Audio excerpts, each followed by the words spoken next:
بخاری کی حدیث نمبر 5 آج ہمارا درس ہوگا۔ اس حدیث سے بڑے اہم نقطے میں آپ کے سامنے عرض کروں گا، بڑی توجہ سے سننے ہیں آپ نے۔ اس کی سند ہے حدثنا موسیٰ بن اسماعیل قال حدثنا ابو عوانۃ قال حدثنا موسیٰ بن ابی عائشہ قال حدثنا سعید بن جبیر عن ابن عباس رضی اللہ عنہما فی قولہ تعالی لا تحرک بہ لسانک لتعجل بہ، کہ حضرت سیدنا عبداللہ بن عباس رضی اللہ عنہما سے اس قرآن پاک کی آیت جو سورہ قیامہ کی آیت نمبر 16 ہے کہ اپنی زبان مبارک کو آپ قرآن میں جلدی کرنے کے لیے نہ حرکت دیں۔ تو نبی پاک صلی اللہ علیہ وسلم پہلے جب وحی آتی تو حضرت جبریل علیہ السلام کے پڑھنے کے ساتھ ہی پڑھنا شروع کر دیتے، اس خوف سے کہیں قرآن کی کوئی آیت رہ نہ جائے۔ تو اس کا تذکرہ اس آیت میں کیا گیا ہے، اور آگے تفصیل سے عبداللہ بن عباس یہ بیان کرتے ہیں کان رسول اللہ صلی اللہ علیہ وسلم یعالج من التنزیل شدۃ وکان مما یحرک شفتیہ، کہ نبی پاک صلی اللہ علیہ وسلم پہل جو آیت نازل ہوتی تھی اس کے بارے میں بڑی اختیار فرماتے تھے۔ مطلب یہ ہے کہ اس کو ساتھ ہی پڑھنا شروع کر دیتے تھے اور جلدی اس کو یاد کرنے کی کوشش فرماتے تھے، اور اس کے سائن اور اس کے علامتوں میں سے کیا تھا وَكَانَ مِمَّا يُحَرِّكُ شَفَتَيْهِ، کہ آپ اپنے اسی وجہ سے ہونٹ مبارک کو ہلانا شروع کر دیتے تھے۔ فقال ابن عباس فَنُحَرِّكُهُمَا لَكُمْ كَمَا كَانَ رسول اللہ صلی اللہ علیہ وسلم يُحَرِّكُهُمَا، کہ میں تمہارے لیے تمہیں اسی طرح ہونٹوں کو ہلا کر دکھاتا ہوں جس طرح حضور پاک نے ہلائے تھے۔ وقال سعید، اور سعید بن جبیر رضی اللہ عنہما جو تابعی ہیں وہ کہتے ہیں انا احرکہما کما رأیت ابن عباس یحرکہما، میں بھی تمہارے سامنے اپنے سامنے جو لوگ بیٹھے تھے اسی طرح اپنے ہونٹوں کو حرکت دوں گا جس طرح عبداللہ بن عباس رضی اللہ عنہما نے حرکت دی۔ فحرک شفتیہ فانزل اللہ تعالی، تو اللہ نے پھر نبی پاک صلی اللہ علیہ وسلم کو پر یہ آیت نازل کر کے حکم دیا لا تحرک بہ لسانک لتعجل بہ، کہ آپ جلدی کرنے کے لیے اپنی زبان کو مت ہلائیے، یعنی اپنی زبان اقدس کو آپ قرآن جلدی یاد کرنے کے لیے مت ہلائیے۔ ان علینا جمعہ وقرآن، کہ اس کا قرآن کا جمع کرنا بھی اور اس کا پڑھنا بھی ہمارے ذمہ ہے، یعنی مطلب جمعہ لک فی صدرک وتقرأ،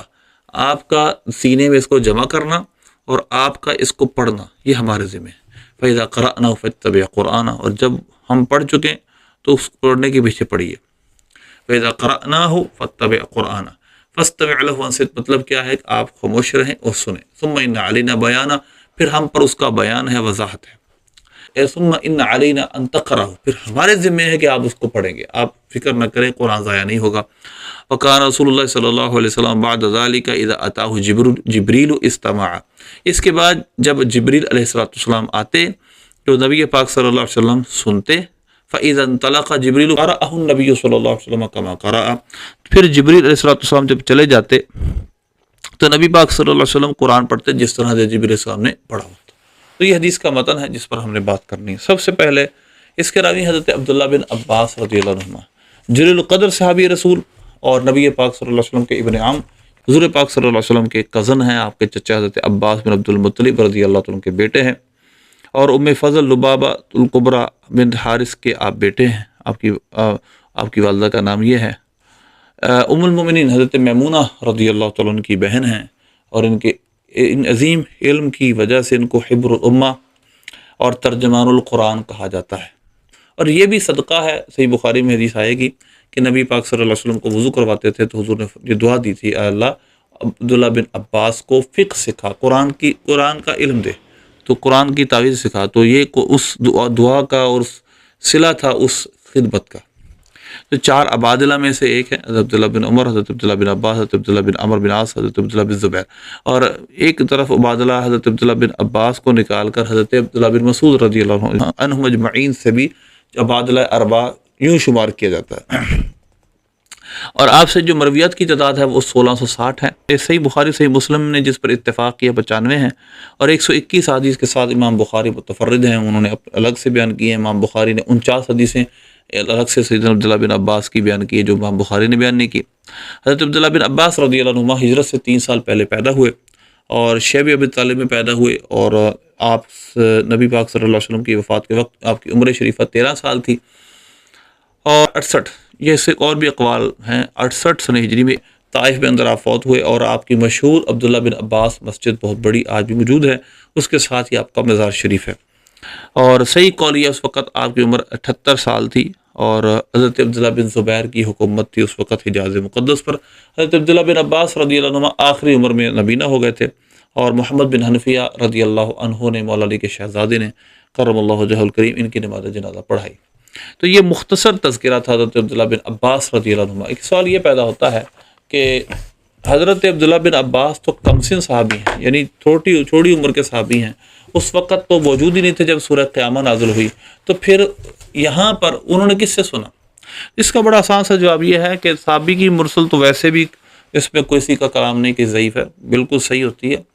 ہاں، اس میں یہ بالکل بعض امکانات موجود ہیں کہ نبی پاک صلی اللہ علیہ وسلم نے بعد میں اس کا تذکرہ کیا ہو، اس کی جب سورہ قیامہ کی تفسیر بیان کی ہو تو آپ نے وہ حالات کو بیان کیا ہو، تو عین بالکل ممکن ہے، اور یا کسی بڑے صحابی کے، بڑے عمر کے صحابی نے آپ کو بتا دیا ہو،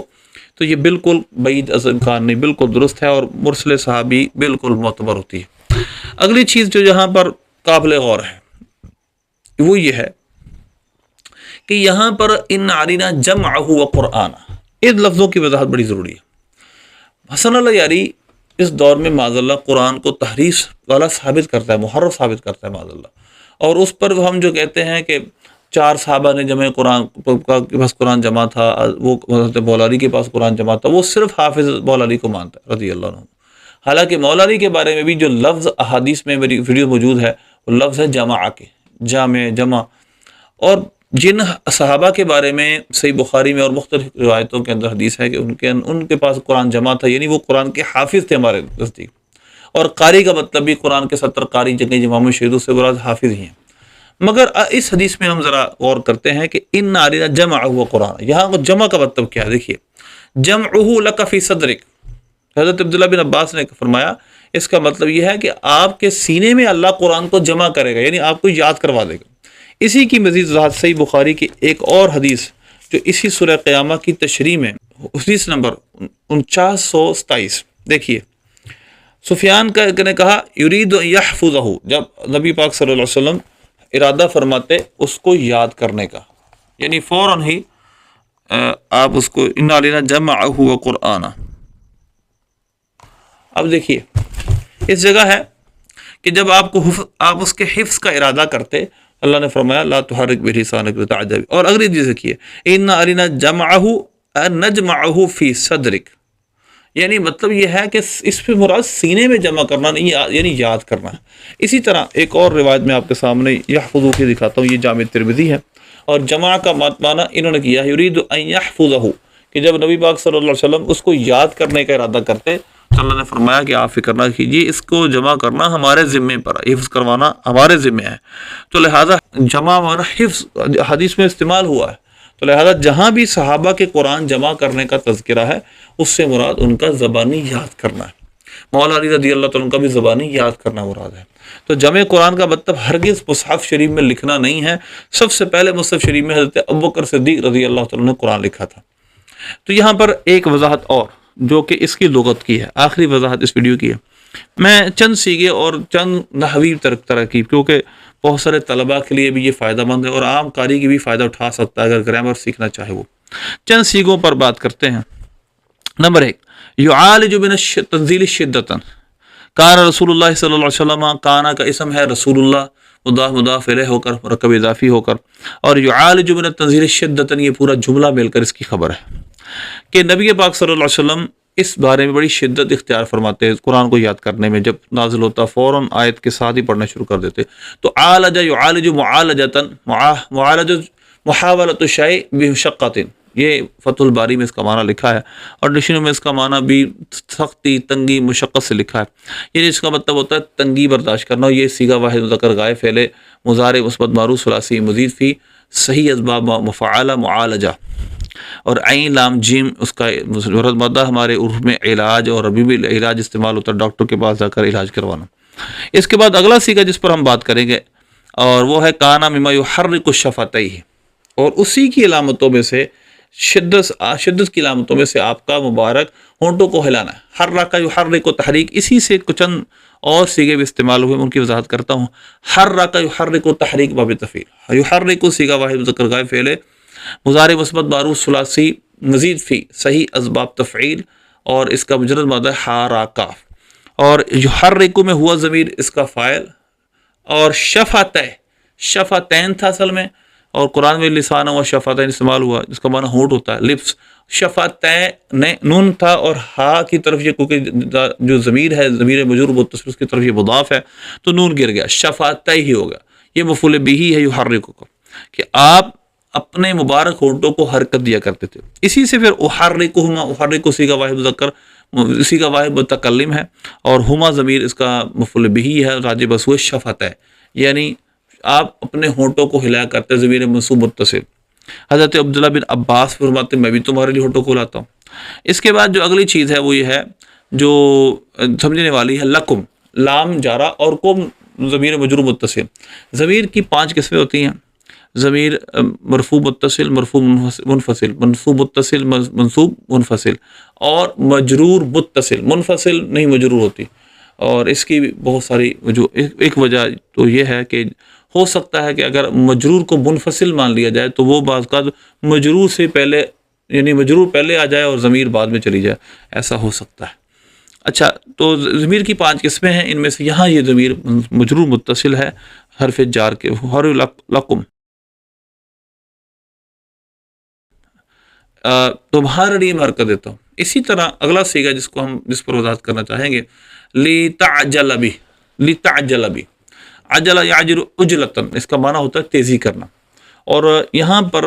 جو تعجلہ ہے یہ صیغہ واحد مذکر حاضر، فعل مضارع مثبت معروف ثلاثی مجرد صحیح اسباب، عجل یعجل، عجل یعجل، یعنی با فتح یفتح۔ ذرا غور کیجیے گا، لِتَعْجَلَ بِهِ، اب یہاں پر آخر میں زبر کیوں آئی ہے؟ حالانکہ فعل مضارع کا جو 5 صیغے ہیں وہ یضرب، تضرب، تضرب، تضرب، اضرب، نضرب، یہ 5 صیغے جو ہوتے ہیں یہ صیغے، حالانکہ فعل مضارع کے جو 5 صیغے ہیں وہ تو مرفوع ہوتے ہیں، یعنی اس کے آخر میں پیش آتی ہے، جیسے یضرب، تضرب، تضرب، اضرب، نضرب، یعنی واحد مذکر غائب، واحد مؤنث غائب، واحد مذکر حاضر، واحد متکلم جمع متکلم، جبکہ یہاں پر تو واحد مذکر حاضر ہے لیکن آخر میں زبر آ رہی ہے۔ تو عام قارئین کے لیے بھی ہو سکتا ہے یہ سمجھنا آسان ہو جائے، اور مدرسہ بھی کے لیے ویسے آسان ہے۔ آن لائن کئی اذن یہ حروف ناصبہ ہیں، جب یہ فعل مضارع کے شروع میں آ جائیں تو اس کے آخر کو نصب دیتے ہیں، لیکن یہاں پر لام کی ہے جو ان کے معنی میں ہوتا ہے، تو لہذا اس لیے یہ آخر میں منصوب ہے، لِتَعْجَلَ، تو یہ تعجلہ صیغہ ہے۔ اور اس کے بعد فَاتَّبِعْ قُرْآنَ،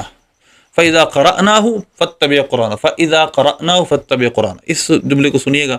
فَإِذَا کلمہ شرط ہے، قرأنا صیغہ جمع متکلم ہے، فعل ماضی مثبت معروف، یہ پورا صیغہ، اور اس کے بعد اس میں نون ضمیر اس کا مرفوع متصل فاعل ہے، ہو ضمیر منصوب متصل اس کا مفعول بہ راجع بسوئے قرآن، فَاتَّبِعْ، یہ پورا جملہ فعلیہ خبریہ ہو کر اذا کی شرط، اور فَاتَّبِعْ قرآن، فَاتَّبِعْ، اتبع یتبع، اتباع باب افتعال ہے، صیغہ واحد مذکر حاضر، فعل امر حاضر معروف ثلاثی مزید فی، صحیح اسباب افتعال، اصل میں تابع یتبع طبعا یہ مجرد میں آتا ہے، اور اس کو باب افتعال میں لے جائیں گے تو 2 تائیں اکٹھی ہوگی، تا کا تا میں ادغام کر دیں گے تو اتبع یتبع اتباع ہو جائے گا۔ فَاتَّبِعْ میں انت ضمیر فاعل، اور قرآن پڑھنا کے معنی میں مصدر ہے، اور ہو ضمیر راجع بسوئے مجرور متصل راجع بسوئے قرآن، فَاتَّبِعْ قُرْآنَهُ، یعنی مطلب اس قرآن کے پڑھنے کو آپ پڑھیں۔